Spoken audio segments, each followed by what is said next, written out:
नमस्कार, मैं मनु वैशाली शिवपुरी मध्य प्रदेश से। जैसा कि हम सब जानते हैं कि आज लोकमाता अहिल्या बाई जी की जन्म जयंती है और उनके ऊपर काव्य पाठ करना था, तो कुछ पंक्तियाँ लेकर मैं भी हाजिर हूँ।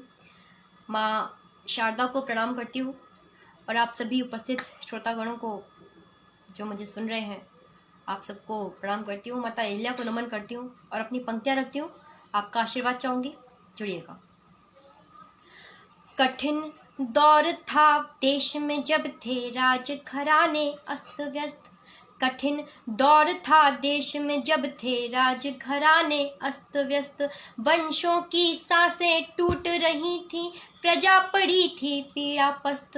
वंशों की सांसें टूट रही थी, प्रजा पड़ी थी पीड़ा पस्त। था एक घराना और जहाँ पर रुदन मचा था जोरों में। था एक घराना और जहाँ पर रुदन मचा था जोरों में। सारे स्वजनों को खोकर एक स्वर सिसक रहा था शोरों में। सारे स्वजनों को खोकर एक स्वर सिसक रहा था शोरों में। तब देख दुर्दशा भारत की।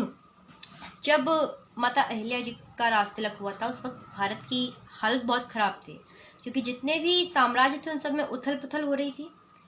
तो ऐसे वक्त में उनका राजमाता के रूप में राज तिलक होना और साम्राज्य संभालना, न केवल संभालना, अच्छी तरीके से चलाना, अपने आप में बेहद साहस भरी बात है कि ऐसे दौर में एक रानी उठती है जब अच्छे अच्छे साम्राज्य पस्त हो रहे थे।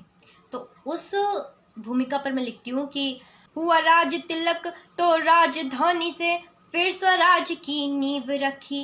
निष्पक्ष न्याय को जीवित रखा, नीति की रीत सजीव रखी। निष्पक्ष न्याय को जीवित रखा, नीति की रीत सजीव रखी। बौद्धिकता का परिचय देकर, बौद्धिकता का परिचय देकर धर्म न्याय की भाषा हुई। व्यथित समाज को अंक लिया और माता की परिभाषा हुई। बौद्धिकता का परिचय देकर वह धर्म न्याय की भाषा हुई। व्यथित समाज को अंक लिया और माता की परिभाषा हुई। संयम खोते भारत में तब, संयम खोते भारत में तब जिसने आस बंधाई थी। संयम खोते भारत को जब जिसने आस बंधाई थी। इतिहासों की सफल शासिका वही अहिल्याबाई थी, वही अहिल्याबाई थी। समय की सीमा है, मैं गीत का अंतिम बंद से आपको जोड़ती हूँ कि 70 वर्षों की आयु में जब गमन प्रभु के लोक हुआ। 70 वर्षों की आयु में जब गमन प्रभु के लोक हुआ। भूत भविष्य इतिहास और तत्वर्तमान को शोक हुआ। भूत भविष्य इतिहास और तत्वर्तमान को शोक हुआ। वह ऐसे युग में अटल रही जब विश्वासों के समर रहे। माता अहिल्या का शासनकाल इसीलिए महान है क्योंकि उनके दौर में भारत की आंतरिक राजनीति में द्वंद्व छिड़े हुए थे। हम सब जानते हैं कि उनको जनता ने देवी की उपाधि दे रखी थी, देवी बुलाते थे। उनका एक नाम पुण्यश्लोक था, राजमाता थी, लोकमाता कही जाती थी।